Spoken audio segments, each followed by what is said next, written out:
माया को भूत प्रेत की कहानियों पर कभी भरोसा नहीं था। उसे लगता था कि ये बस डराने के लिए बनाई गई बातें हैं। लेकिन एक दिन उसकी सहेली ने हिम्मत दी। पुराने स्कूल वाले बाथरूम में ब्लडी मैरी बुलाकर देखो, अगर हिम्मत है तो। पुराना स्कूल सालों से बंद था। टूटी फूटी दीवारें, बदबू और हर कदम पर गूंजती आवाजें जैसे चेतावनी दे रही हों। आखिरी छोर पर उन्हें वो बाथरूम मिला, वही जिसमें टूटा हुआ बड़ा शीशा था, जिसके बारे में कहा जाता था कि यही वो शीशा है। दोस्त दरवाजे के बाहर रुक गए, लेकिन माया अंदर चली गई। नियम साफ थे, शीशे के सामने खड़े हो, लाइट बंद करो, मोमबत्ती जलाओ और 3 बार उसका नाम लो। माया ने मोमबत्ती जलाई। हल्की लौ में उसका चेहरा डर और जिज्ञासा के बीच डगमगा रहा था।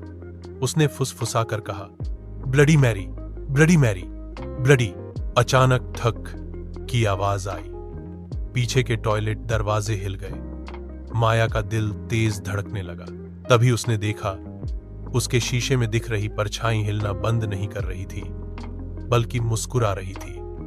तुमने मुझे बुलाया, आईने के अंदर की माया ने कहा। माया घबरा कर बोली, ये सच नहीं है। सच है।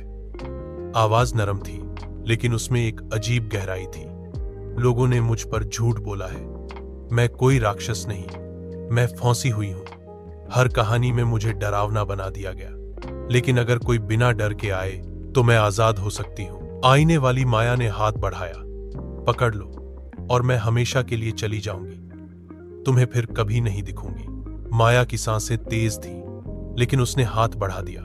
ठंड जैसे हड्डियों तक उतर गई और फिर अचानक सब सामान्य हो गया। आईना अब बिल्कुल साफ था, जैसे कभी टूटा ही ना हो। बाहर दोस्त हैरानी से देख रहे थे।